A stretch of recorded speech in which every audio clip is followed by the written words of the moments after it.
시청자 여러분 반갑습니다. 주식과 시사평론 그리고 우리 사회 곳곳의 이 개선해야 될 문제점에 대해서 시청자 여러분과 함께 생각해보는 채널 여국성TV의 여국성입니다.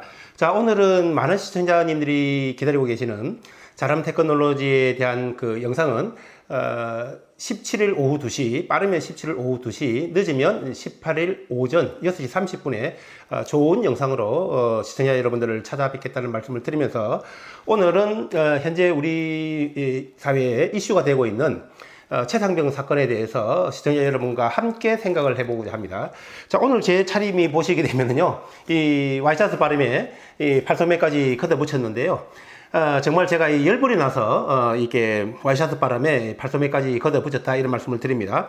이 최상병 사건이라는 것은 여러분이 잘 아시다시피 23년 여름에, 작년 여름에 최상병이 해병대 최상병이 구조수색을 하다가 사망한 안타까운 사건인데요. 그러니까 여기에 대해서 이 민주당이 1년 내내 이 부분에 대해서 정쟁을 하면서 총선 이후에 첫 본회의에서 이것을 최상병 사건을 특검법을 주장하고 나섰습니다. 저는 시청자 여러분 이 부분에 대해서 어떻게 생각하실지 모르겠지만은 저는 이것에 대해서 정말 이 통탄하고 개탄스러운 일이다. 우리나라 정말 민도가 이것밖에 되지 않는가 참 하는 이 안타까운 생각이 들었습니다.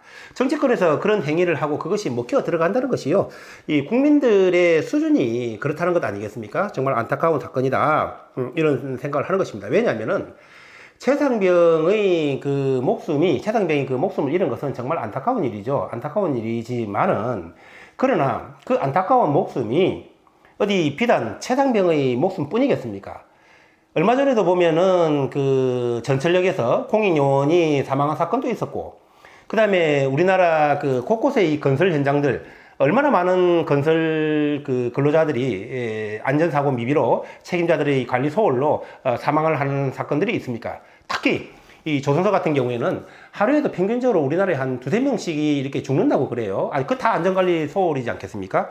자, 그러면 그들의 목숨은 소중한 것이 아니고 귀중한 것이 아니라서 아무 문제가 안 되는 것이고, 최상병의 목숨만 그렇게 소중하고 귀중한 것이라서 1년 넘게 국력을 소모하면서 이 각 정당들이 정쟁을 그걸 가지고 벌이고 특검법까지 벌이고 호주 대사로 임명된 국방장관 이종섭 전 장관이 귀국을 하는, 대사로 발령됐다가 사임을 하는 이런 그 국가적인 망신까지 해야 되겠느냐.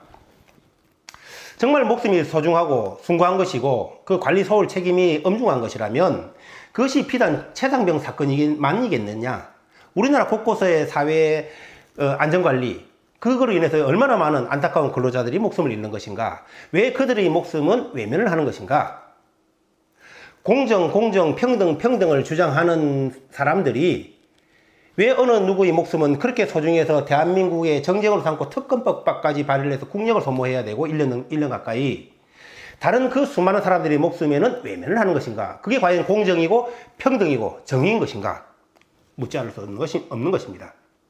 자, 그렇다면은 최상병의 목숨의 그 안전관리 소홀에 대한 책임은 그들의 정치권의 공격 대상인, 한마디로 말하면 정쟁의 대상인 그들의 책임자가 정쟁의 대상이어서 그런 것이고, 건설 현장, 조선소, 사회 곳곳에 이 안전사고로 사망하는 근로자들의 목숨의 안전관리 책임은 그들의 정쟁의 대상이 아니어서 그런 것이 아닌지 한번 생각해보지 않을 수 없고 묻지 않을 수 없는 것입니다. 그렇다면 민주당이 이번에 최상병 사건의 특검에 대해서 주장을 하고 1년 가까이 이렇게 정쟁을 하고 있는 것은 정말 최상병의 목숨이 숭고하고 그 관리체가 그만큼 엄중해서 그런 것이 아니라, 관리 소홀이 엄중하게 못해서 그런 것이 아니라 그것을 정쟁으로 이용하고자 하는 것이 아닌지 한번 생각해보지 않을 수 없는 것입니다. 시청자 여러분, 국민의힘이면 어떻고 민주당이면 어떻습니까? 시청자 여러분도요, 이제 좌다 우다 이제 그런 거 생각할 필요가 없습니다. 대한민국 어느 정당이 집권을 하든 이제는 의미가 없습니다. 어느 정당이 집권을 한다고 한들 대한민국이 공산화되지 않습니다. 어느 누구의 힘으로 그렇게 되지 않을 만큼 이미 대한민국은 컸습니다. 자, 서커스 안에 보게 되면은요, 호랑이를 갖다가 어릴 때부터 사육을 해서 사육사들이 채찍질을 하면 호랑이들이 팔짝팔짝 뜁니다. 채찍이 무섭죠, 어릴 때는. 그러나 성체 호랑이가 됐을 때는요, 그 호랑이를 얼마든지, 그 호랑이가 사육사를 얼마든지 쉽게 제압할 수가 있죠, 채찍을 들어도. 대한민국은 더 이상 1930년대, 40년대, 50년대, 60년대의 대한민국이 아닙니다. 어느 누군가가 대한민국을 좌지우지할 수 있는 그런 사회가 아니기 때문에 이제부터는 좌다 우다 이런 거 아무 필요 없다는 말씀을 드립니다. 오로지 대한민국을 위해서 열심히 일을 하는 그러한 사람들을 뽑아야 된다. 더 이상 자신들의 당리당략과 자신들의 이익을 위해서 국민들을 좌로 우로 분열시켜서 이용하고 있는, 국민들을 꼭두가시로 삼고 있는 그런 자들의 노름에 놀아나서는 안 될 것이다, 이런 말씀을 드리면서 이제 민주당이든 국민의힘이든 이제 좀 각성을 하셔가지고 책임 있는 공당으로서 오로지 대한민국의 발전을 위한 길만을 모색을 해서 열띤 토론을 하고 연구를 해서 대한민국을 이끌어 나가 주시기를 간절히 당부드린다는 말씀을 드리면서 오늘 방송을 마치도록 하겠습니다. 감사합니다.